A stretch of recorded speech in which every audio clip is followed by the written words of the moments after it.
Let me tell you how everyone underestimated the wrong woman. His lawyer leaned in close enough, that I could see a faint crease of sweat along the collar of his shirt. He said one short sentence. Just one. But in that exact moment, Graham Kincaid, the man who only minutes earlier had been leaning back in his chair, legs crossed, wearing the relaxed confidence of someone who believed he was about to win big, suddenly froze. It was as if someone had flipped a switch inside him. The color drained from his face almost instantly. His hand tightened around the pen so hard, his knuckles turned white. I heard the soft rustle of paper as he instinctively flipped back a page he had just signed. The room fell into a strange kind of silence, the kind you only find in places where decisions are made that will shape the rest of someone's life. And me, after 3 years of not being able to smile fully, I finally did. It wasn't a victory smile. There was nothing to show off here. It was just a very small, very private moment, the kind you have when you realize the person across from you is finally reading the exact line you've read over and over again for years. But I'm getting ahead of myself. If I don't go back to the beginning, you won't understand how a woman like me, someone everyone assumed had already lost, could sit so calmly in that room on that morning. My name is Mara Ellison. I'm 36 years old. I live in a small coastal town in North Carolina, the kind of place where people nod at each other at the gas station and argue about which barbecue joint is the most authentically Southern. Until a few months ago, I was married to Graham Kincaid, the owner of the Kincaid Coastal Restaurant Group. If you live around here, you've definitely heard his name. He's the kind of man who shows up in the local paper whenever there's a grand opening, wearing a perfectly fitted suit, smiling confidently, talking about community and local jobs. And me? I usually stood just outside the frame. People called me his wife. And for a long time, I thought that was fine. I thought that if I did my part well, kept everything running smoothly, kept the family stable, kept our son from worrying about grown-up problems, then everything would be okay. I really believed that. But then everything changed, fast and cold, in a way that felt painfully real. There was no dramatic argument, no shouting, no dishes smashed against the wall. It was just a Monday evening. I was standing in the kitchen, making the same familiar dinner, when Graham walked in, pulled out a chair, and sat down like he was about to run a meeting. He didn't ease into it. He said he wanted a divorce. And then, as if he were reading off a grocery list, he added that he wanted the house, the restaurants, the cars, the brand, everything. I could keep Eli. Keep Eli. Our 15-year-old son was mentioned like an afterthought, like an item he didn't need to take with him into his new chapter. I sat there, looking at the man I had spent 15 years building a life with, and what I felt wasn't anger. It was emptiness. The kind of emptiness you feel when you realize you've just been erased from an equation you've been quietly solving for half your life. The next day, his mother came over, Judith Kincaid. She walked into the house, with the confidence of someone used to being in control. She looked around, then looked at me, and said in a soft, perfectly polite voice, "Mara, men have pressures, men have. You should try to understand and accept reality. Reality." The way she meant it was that I should know my place. I didn't argue, I just listened. Because I had learned something important. When people are convinced you're already weak, they start talking more than they should. What I didn't expect was how fast Graham moved on. Just a few days later, he brought someone new into the house. Addison, young, bright, overflowing with social media energy. She stood in my kitchen, talking about decluttering the space, as if I were just another piece of furniture about to be replaced. I stood there silently, and in that moment, a very clear thought settled in my mind. Graham believed that everything he could see was the full truth. And that belief, his confidence, his self-satisfaction, was exactly what would bring him down. That night, when the house finally went quiet, I opened my laptop. I typed in an old password. A folder appeared. Inside were numbers, contracts, details. Graham had never had the patience to look at closely. I sat there for a long time. I didn't cry. I didn't shake. I just took a deep breath and thought, if he wants everything, fine. And that was the moment the game truly began. The days that followed passed with a strange feeling like living in your own house. yet suddenly nothing in it truly belongs to you anymore. Graham moved into the downstairs office, locking the door every night as if I were a stranger. He started communicating with me by email, even though we were only a few feet apart. "We need to keep things civil," he wrote, the wording polite, to the point of being cold. I read it and gave a small, bitter smile. In America, when someone says, "keep it civil," it usually means they've already decided to take the bigger share. The joint credit card was frozen on a Friday afternoon. I was standing at Walmart with Eli, waiting in line, our cart filled with weekend groceries and a pair of discounted sneakers because his old ones had worn through at the heel. The card reader let out a short beep, then flashed the word "declined." The cashier looked up at me, said nothing, just waited. I stood there for a few seconds, my heart beating faster than usual, then pulled out my personal card. Everything happened quickly, but the feeling didn't. On the drive home, Eli stared out the window in silence. I knew exactly what he was thinking, and that silence was what hurt the most. That night, Graham sent another email. No concern, no explanation, just one line. From now on, our finances should be clearly separated. Clearly, in his language, meant I no longer had the right to touch anything he considered his. I sat on the bed with my laptop on my knees, staring at my account balance. Not much, not enough to fight, but enough not to panic. And when you don't panic, you start thinking differently.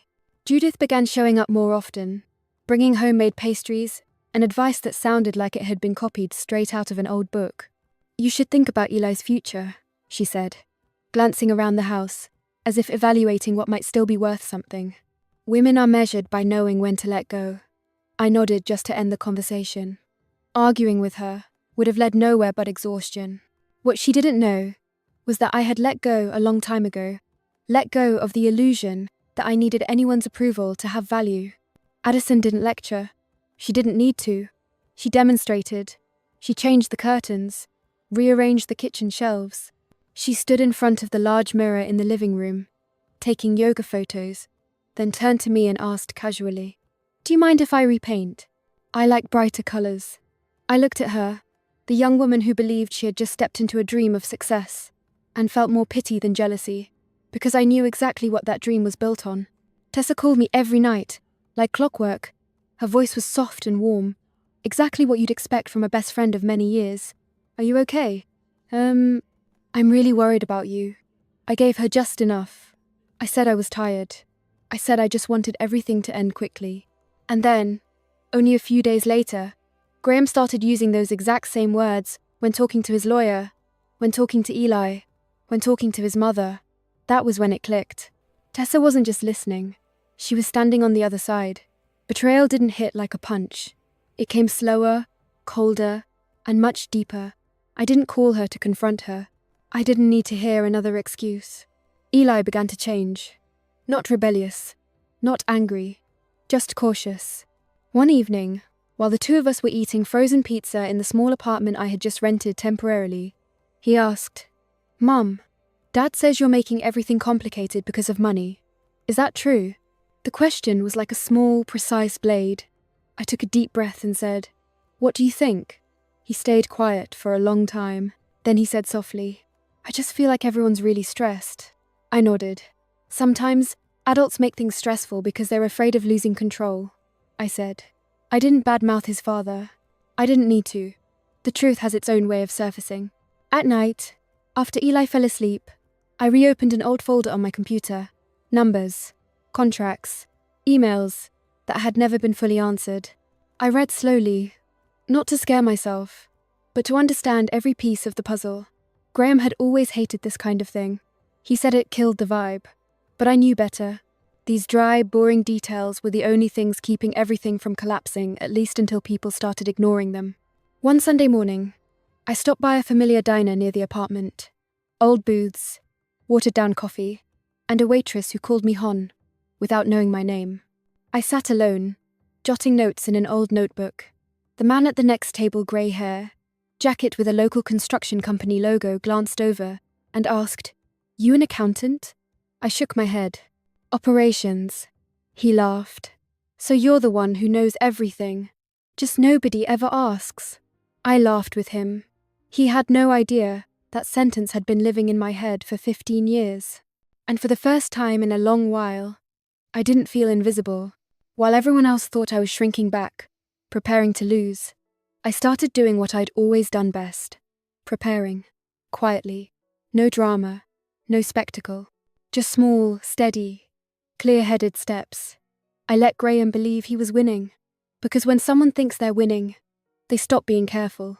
And that's when the truth finally has room to breathe. The first mediation took place on a Thursday morning, the kind of morning when the sky is just grey enough to make everything feel heavier than usual. The conference room was on the 3rd floor of an old office building, filled with the mixed smell of burnt coffee and printer paper. Very American, very real. Graham arrived early, suit perfectly pressed, moving with the easy confidence of a man about to sign a favourable deal. Addison sat out in the hallway, legs crossed, scrolling on her phone, occasionally looking up at me as if I were a closed chapter. Judith sat in the back row, hands resting on her leather handbag, nodding at anyone who glanced her way, as if everything had already been settled. I arrived a few minutes later, wearing the simplest dress I owned, no jewellery, hair pulled neatly back. I made no effort to look refreshed. Not acting, just not hiding it. People often mistake exhaustion for weakness. Graham glanced at me, his eyes passing over quickly. The look of someone convinced the other side has already run out of moves. I sat down, placed my bag beside the chair, folded my hands, and waited. I didn't say a word. And that silence put him at ease. I could see it clearly. Graham's lawyer spoke first. He listed the assets, talked about the work that went into building the business, about vision, about brand value. Graham nodded along to each point, occasionally glancing at me as if to make sure I was listening. When it was my turn, my lawyer, a middle-aged woman with a low voice and very steady eyes, spoke briefly. I agreed to withdraw all claims to the restaurant group. I didn't ask for the house. I didn't ask for the cars. I didn't ask for ownership shares. I only requested a modest amount to help me get established, and a clear custody schedule. The room went completely still. I heard someone inhale softly. Graham didn't even try to hide his smile. Not a big grin, just a slight curl at the corner of his mouth. The kind that says, "I knew it." Judith leaned forward, as if to make sure she'd heard correctly. Addison looked up from her screen, her eyes widening just a little, then dropped her gaze again. I knew exactly what they were thinking. She's given up, and I let them think it. The next mediation moved faster. I held my position. No arguing, no complaining. Every time Graham talked about how I didn't understand business pressure, I simply nodded. Every time he emphasized that he had built everything himself, I didn't contradict him. I looked down at my hands, counted my breathing, kept my voice steady when I had to respond. At one point, Graham's lawyer casually suggested it might be wise to revalue a few items just to be safe. Graham waved it off. "No need," he said. "I know my business." Addison texted someone, pressed her lips together, then looked up and smiled at him. I took note of that moment. Small moments like that are often where everything turns. What was interesting was that throughout all of this, someone who didn't belong to either side began paying attention. The mediator, an older woman with a calm, measured voice, occasionally looked at me a beat longer than necessary. It wasn't pity. It was the look of someone who had seen too many divorces to miss the pattern. When someone asks for too little, it's usually because they're holding something else. During one break, she handed me a glass of water and quietly asked, "Are you sure this is what you want?" I looked at her and gave a very small smile. "Yes," I said. "I just want everything to end cleanly." She nodded and didn't press further. But in her eyes, I saw something like quiet respect. An outsider believed me just a little, and that was enough to remind me I wasn't imagining things. By the third mediation, everything seemed nearly settled. Graham was so relaxed, he started talking about plans to open new locations right there in the meeting room, as if I were no longer present. Judith told someone that everything always works itself out. I sat there listening, my mind full of numbers, clauses, fine print. Graham had never bothered to read carefully. I thought about Eli. I thought about frozen pizza nights. And I told myself, just a little longer. The breaking point didn't come with shouting or a slammed fist.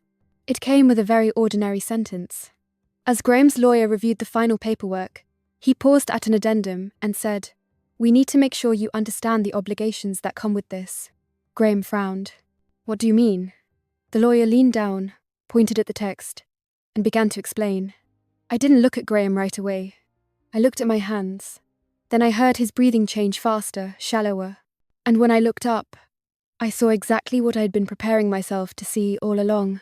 His confidence leaving his face, piece by piece. That wasn't the end, but it was the moment nothing could go back to the way it was. And for the first time since the day he said, "You can keep Eli," I saw that Graham was no longer certain he was in control of the game. I didn't say anything. I didn't need to. Because sometimes the most powerful reversal isn't spoken. It's the moment someone realizes they misjudged you from the very beginning. After that mediation, no one said it out loud, but the atmosphere had completely changed. Graham no longer leaned back comfortably in his chair. He started asking more questions, asking in that way where you can tell someone is afraid of the answers. Emails that used to be one line, long turned into full paragraphs. The wording more cautious, filled with, "Just to clarify."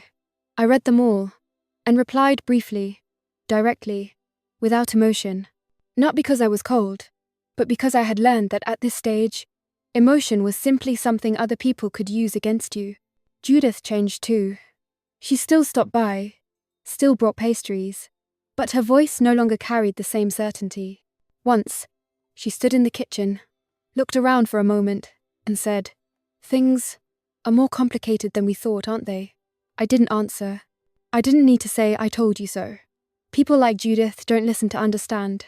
They listen to preserve dignity. And dignity, once it cracks, falls apart on its own. Addison started showing up less. The glossy social media stories became fewer and farther between, replaced by vague captions about negative energy and knowing when to let go. I found it almost amusing, not because she was losing ground, but because she had entered a game she thought was a fairy tale. In America, people like to say, "Follow the money." Addison did exactly that. And when the money stopped looking attractive, she started looking elsewhere. As for Graham, he began to lose patience. He called me more often, his voice sometimes hard, sometimes soft, as if trying different keys in the same lock. "What are you trying to do, Mara?" he asked during a late-night call. I stood on the balcony of my small apartment, looking down at the nearly empty parking lot. "I'm just doing exactly what I said I would," I replied. "I want this to end." He was silent for a few seconds. "You don't have to do this," he said, finally, his voice lower. "We can renegotiate." For the first time, I heard something unfamiliar in his voice. Worry. And I noticed the change before anyone else. He didn't ask many questions, but he watched. He saw his father smile less. He noticed the long phone calls behind closed doors. One evening, while I was washing dishes, Eli leaned against the counter and said, "Dad's been getting angry a lot." I nodded. "That's what happens when adults aren't sure anymore," I said. He looked at me, then asked quietly, "Mum, are you okay?" I stopped what I was doing and turned to him. "I'm okay," I said, and this time, I meant it. While everyone around me was struggling with the feeling of losing control, I began redefining my life in very small ways. I wasn't thinking about revenge, the way people like to frame it. I was thinking about no longer shrinking myself. I rearranged the apartment. I hung a few old photos, pictures of Eli and me from before. Everything became heavy. I started waking up earlier, making coffee, and sitting quietly for a few minutes before the day began. Those things sound small, but when you've spent years waiting for someone else to decide for you, choosing even the smallest details becomes a form of freedom.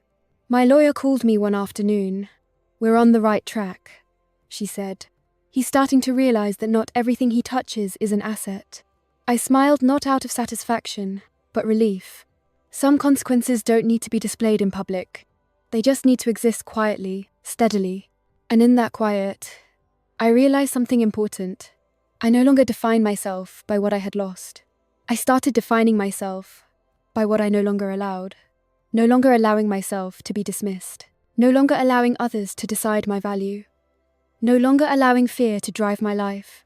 Graham may still have believed the game wasn't over. Judith may still have trusted that things would somehow work out. But for me, a boundary had been drawn clearly and firmly.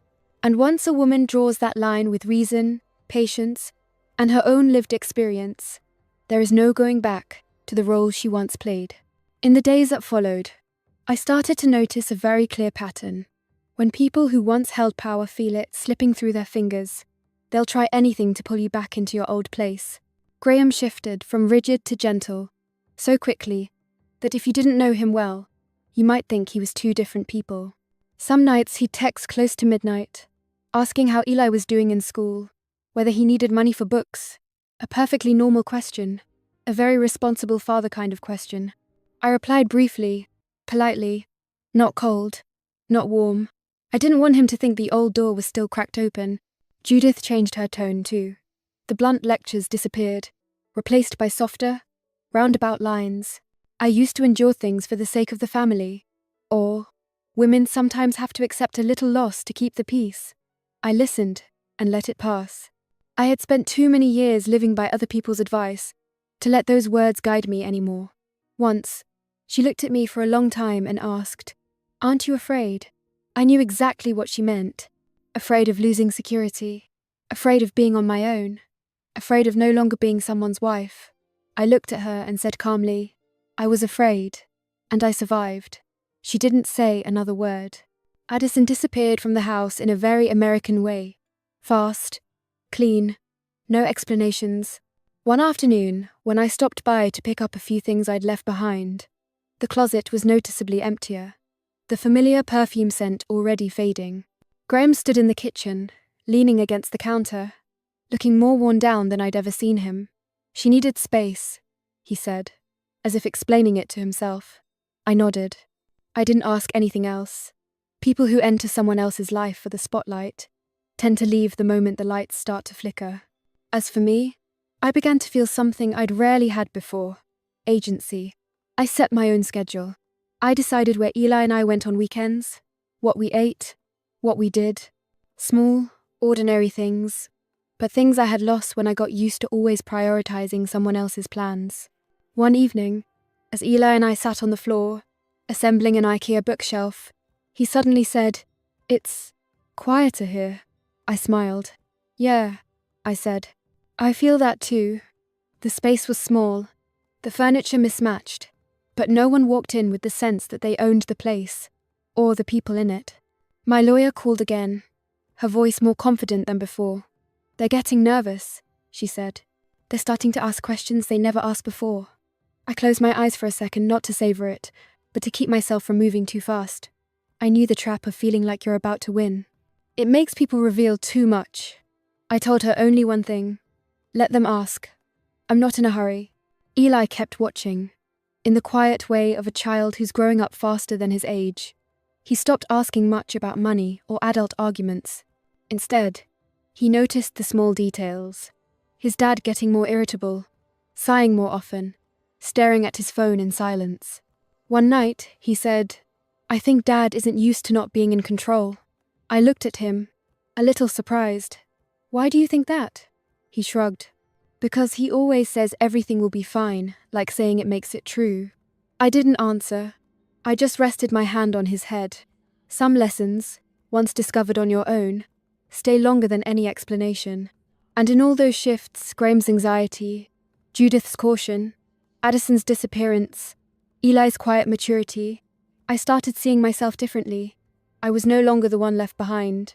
I was the one choosing again. Choosing how to live.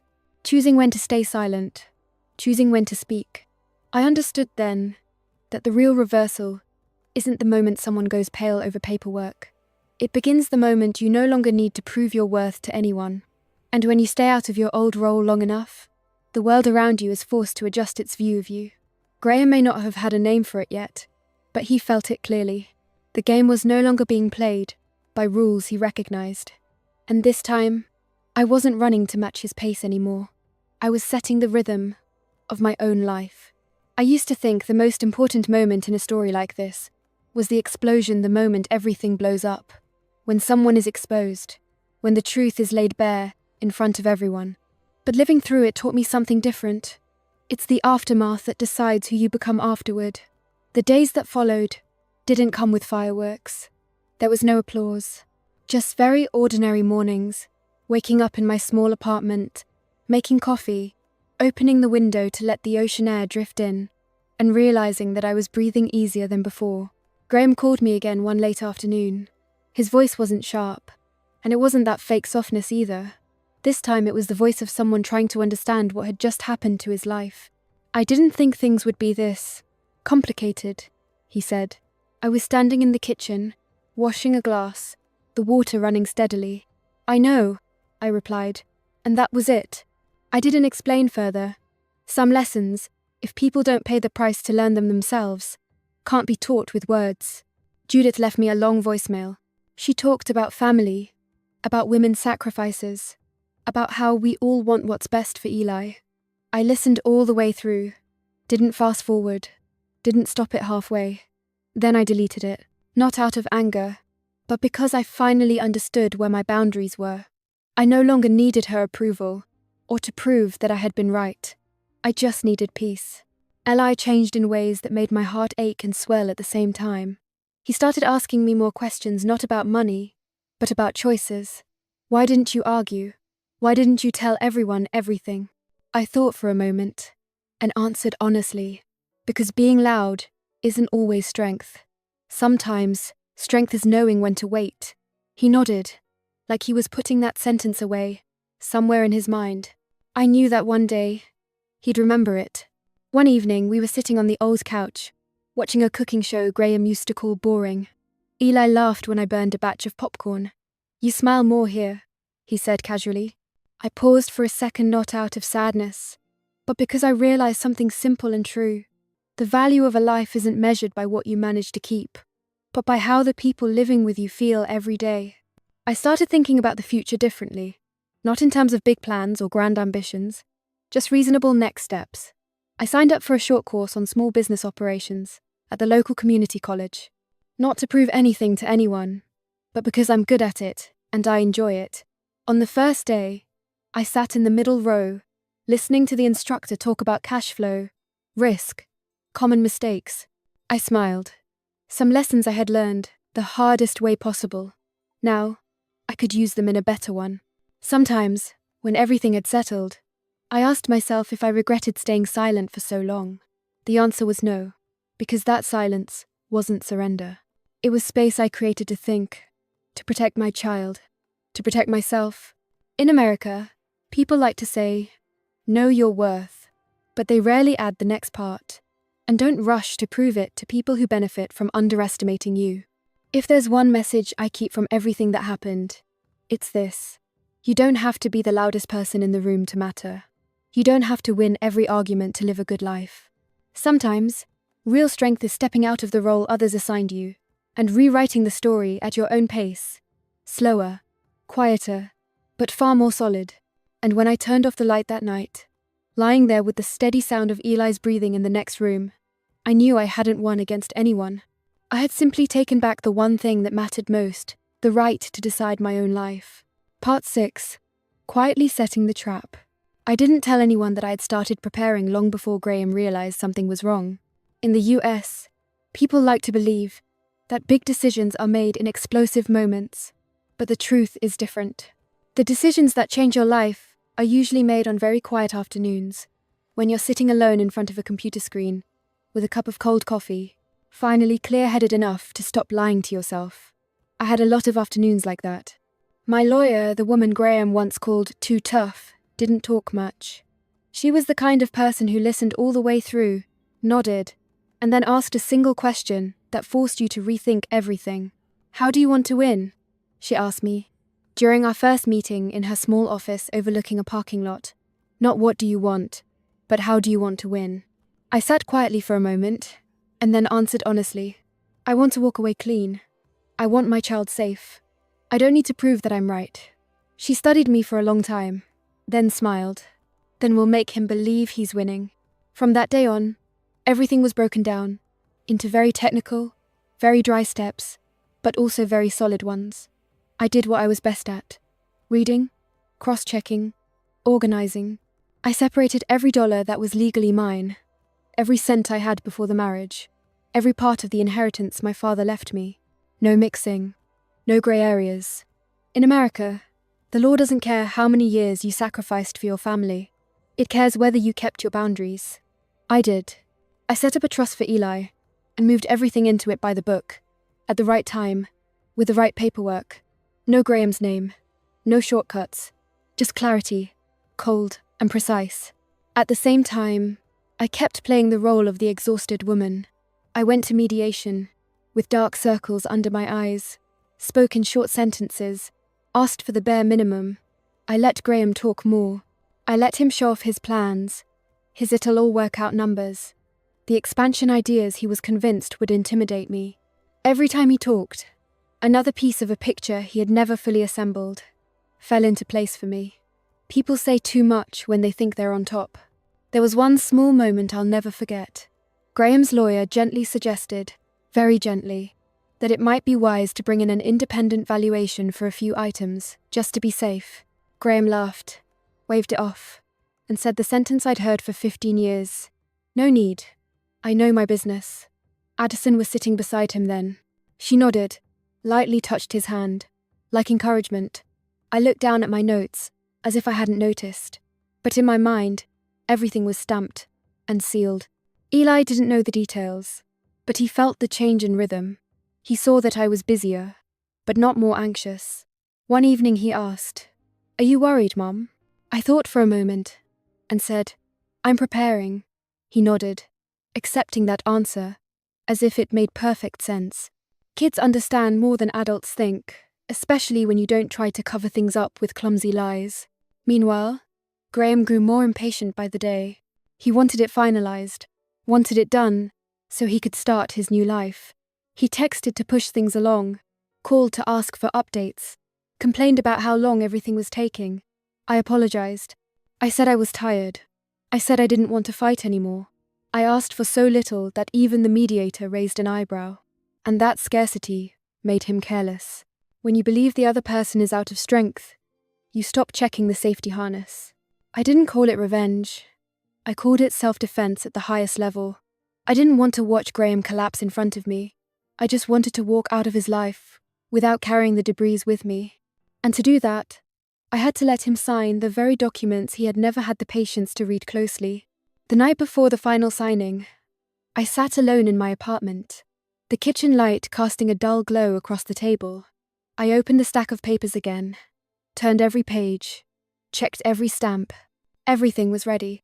Nothing here was accidental, just a chain of clear, deliberate choices made by someone who had been mistaken for being too quiet to be dangerous. I turned off the light, went to bed, and for the first time in a long while, I slept deeply, the kind of sleep you get when you know that whatever happens tomorrow, you'll be standing on solid ground. The final signing was scheduled for a very ordinary morning, the kind of morning when America runs exactly as it always does. Traffic flowing along the highway, coffee shops opening on time, and no one outside that room knowing that a few signatures were about to redirect an entire life. Graham arrived early, as usual, when he believed he was about to close a winning deal. New suit, familiar cologne, quick and decisive stride. He shook hands with his lawyer, joked about how it was finally over, then turned to me with a polite nod, the kind of nod from someone who believes the match ended a round ago. I arrived a few minutes later, carrying a thin folder, and wearing the expression they expected.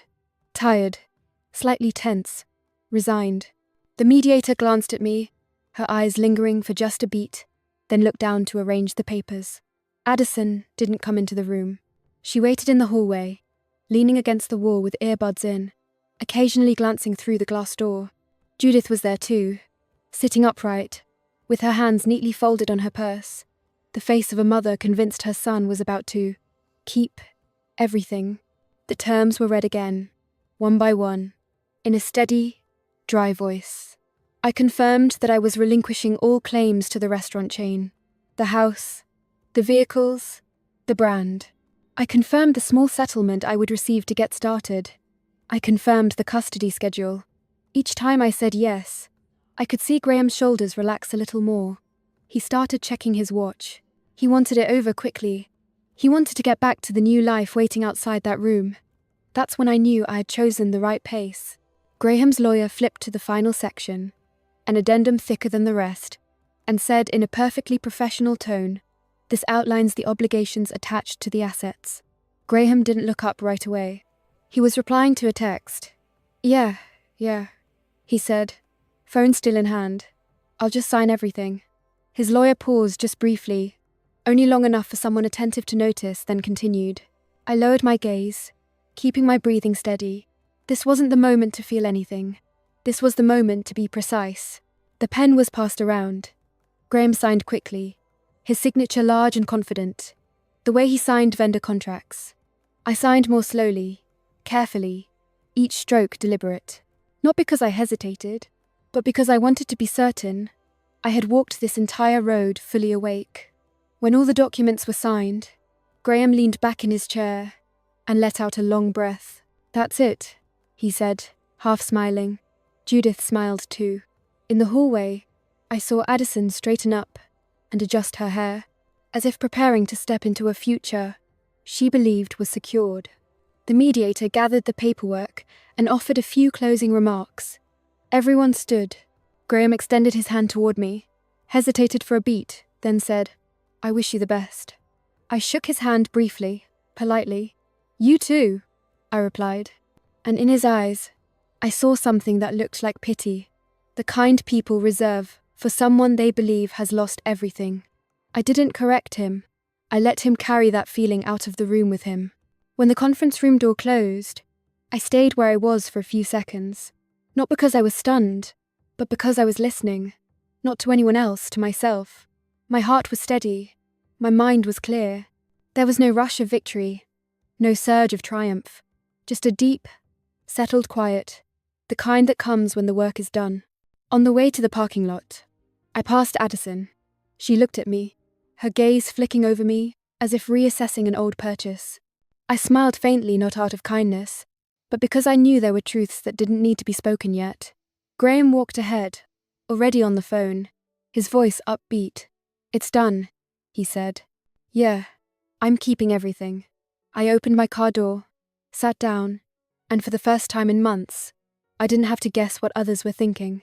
I knew exactly what they believed. And I knew what they hadn't realized yet. When someone believes they've already won, that's often the moment they truly begin to lose. The court date arrived faster than I expected. There was no background music, no cinematic build-up. Just a Tuesday morning, the parking lot near the courthouse packed, people walking past each other with paper cups of coffee in their hands, as if this were just another routine appointment. I arrived early and sat on the wooden bench outside the hallway, watching sunlight pour through the tall windows, dust floating lazily in the air. In America, places like this always feel strangely neutral on no one side, unconcerned with who's right or wrong, interested only in whether the paperwork is valid. Graham walked in a few minutes after me, his stride still confident, though there was something more rushed about it than usual. He wore a dark grey suit, a new watch catching the fluorescent light. Addison was with him, heels clicking steadily against the stone floor, one earbud in, as if she were determined to keep the image of everything's fine intact. Judith followed close behind, her face tight, hands gripping her purse. They looked more like a family attending a graduation than a group about to sign off on the ending of a marriage. Inside the courtroom, the judge sat upright, her voice even, asking questions she had asked thousands of times before. I answered briefly and clearly. Graham did the same until the court clerk mentioned the addendum detailing the financial obligations attached to the assets being divided. That's when I saw Graham's lawyer pause. Not for long, just long enough that no one would notice, unless they were paying attention. He leaned down, flipped back a few pages, then flipped forward again, faster this time, as if searching for a familiar line that refused to appear. He leaned toward Graham and spoke very quietly. I couldn't hear the words, but I saw the reaction. Graham blinked several times, the smile on his face freezing in place. He pulled the stack of papers toward him and, For the first time since all of this began. Actually read. Not skimmed. Not signed to get it over with. Read. I watched his hand. It started to tremble slightly. His watch tapped against the tabletop with a soft sound that felt almost rude in the silence of the room. "What is this?" Graham asked. His voice lower now, stripped of certainty. His lawyer swallowed. "These are the obligations that come with the assets you're receiving," he said, trying to keep his tone steady. "Personal guarantees on leased properties, certain vendor debts, outstanding tax liabilities." Graham flipped through the pages more quickly now, his eyes chasing numbers he had never bothered to look at before. The colour drained from his face. Judith leaned forward, trying to read over his shoulder, but clearly didn't understand what she was seeing. Addison pulled her earbud out, her expression beginning to waver.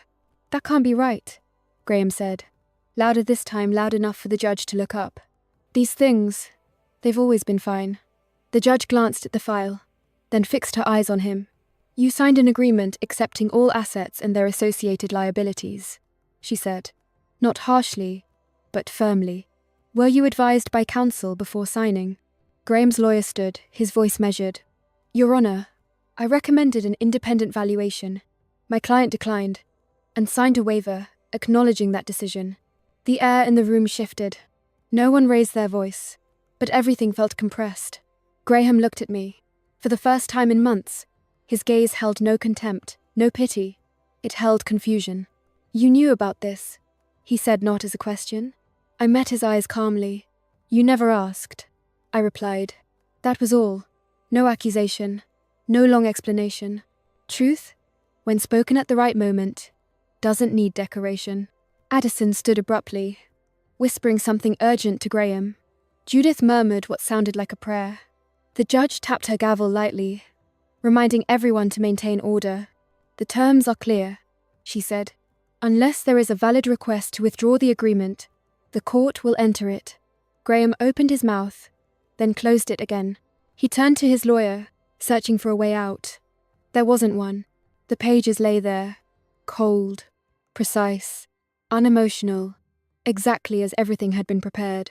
When the session ended, everyone stood. Graham remained seated for a few seconds, staring down at the documents as if they had betrayed him. Addison hurried out first, not looking back. Judith stood frozen, her face caught between anger and confusion. I gathered my things slowly and stepped into the hallway. The midday sun hit my face. I took a deep breath, not because everything was suddenly light, but because I knew one thing with absolute clarity. The moment they finally read carefully was the moment the game ended. And everything that followed, the consequences would arrive on its own. I didn't need to push another step. Everything settled in a way no one could have predicted. But anyone who's been through a major upheaval knows this much. The world doesn't pause, so you can fully understand what just happened. It keeps moving, steady and indifferent, and you either learn to step into its new rhythm or stay frozen inside what's already broken. I chose to move forward not through big, dramatic decisions, but through very small, very real choices. Every single day, Graham gradually faded out of the rhythm of my life. Not completely. We were still Eli's parents, still had to talk about school schedules, basketball practices, the things you can't avoid. But he no longer entered my life the way he once did. His voice on the phone sounded less certain, less used to being obeyed. I didn't feel pleasure in that. I just felt different. Different in the way you feel when you leave an old house. Look back one last time and realize you don't want to go inside again. Judith sent me a card around Thanksgiving. Just a few handwritten lines saying she hoped Eli was doing well and that she hoped I had found some peace. I placed the card on a shelf and didn't respond. Not out of anger, but because some relationships, once they shift into a new form, are best honored with silence. Eli grew quickly during those months. Not the kind of growing you measure in inches, but the kind you see in someone's eyes. He started trusting his own instincts. One evening, as we sat out on the balcony with the ocean breeze cooling the air, he said, "I think you did the right thing." I turned to him, my heart tightening for a moment. "I just tried to do what was best for you," I said. He shook his head.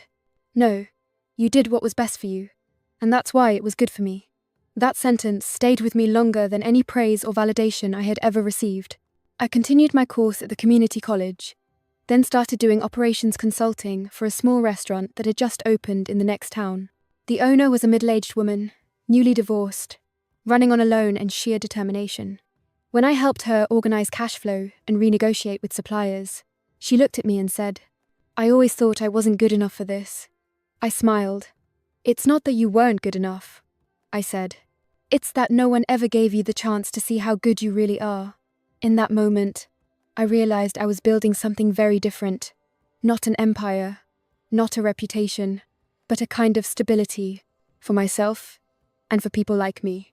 Sometimes, on very quiet evenings, I think back on everything that happened and wonder if it really had to go that far. Then I remember standing at the checkout counter. My card declined, the uncomfortable look from a stranger. I remember the casual way he said, "You keep Eli." And I understand this. Some lessons don't arrive unless you let things run all the way to their end. If you ask me what remains after all of it, I'd say freedom. Not the flashy kind, but the everyday kind. The freedom to say no without your hands shaking. The freedom to choose silence without feeling weak. The freedom to step out of a role that's been too tight for far too long. In America, people like to talk about reinventing yourself. But for me, this wasn't reinvention. It was a return to the person I had always been, before I was forced to shrink myself to fit someone else's story. That night, I turned off the lights and looked around the small apartment. Not perfect, not complete, but mine. I heard Eli laughing softly in the next room as he talked with a friend. I lay down, closed my eyes, and felt one thing with absolute clarity. I didn't beat anyone. I simply stopped losing myself. And sometimes, that's the only victory you need to begin a life worth living. At its heart, this story isn't really about divorce, money, or even revenge. It's about what happens when a person is quietly underestimated for so long that others stop seeing them clearly, and how dangerous that assumption can be. Many of us, especially as we get older, are taught to keep the peace, to stay quiet, to make ourselves smaller so life runs more smoothly. We're told that patience means weakness, that silence means surrender. But as this story shows, that's not always true. Sometimes silence is not giving up. It's gathering strength. Sometimes the most powerful move isn't to shout the truth, but to understand it fully and choose when and how to act. There's a lesson here about boundaries too. Not the loud, dramatic kind, but the steady, everyday kind that protects your dignity.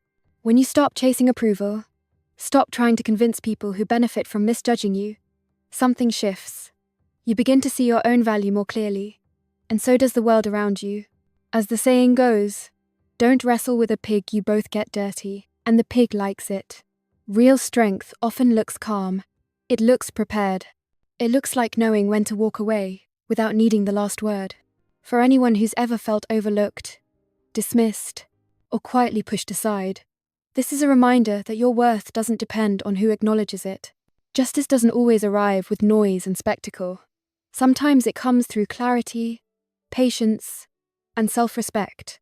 And in many cases, the greatest victory isn't proving someone wrong, it's reclaiming your own life. If this story resonated with you, I'd love to hear your thoughts. Have you ever experienced being underestimated, or had to walk away from a situation to protect your peace? Share your reflections in the comments. If you found value here, please like the video to support the channel, and subscribe for more stories that explore human nature, resilience, and quiet strength. Until next time, I wish you clarity, courage, and a little more peace than yesterday.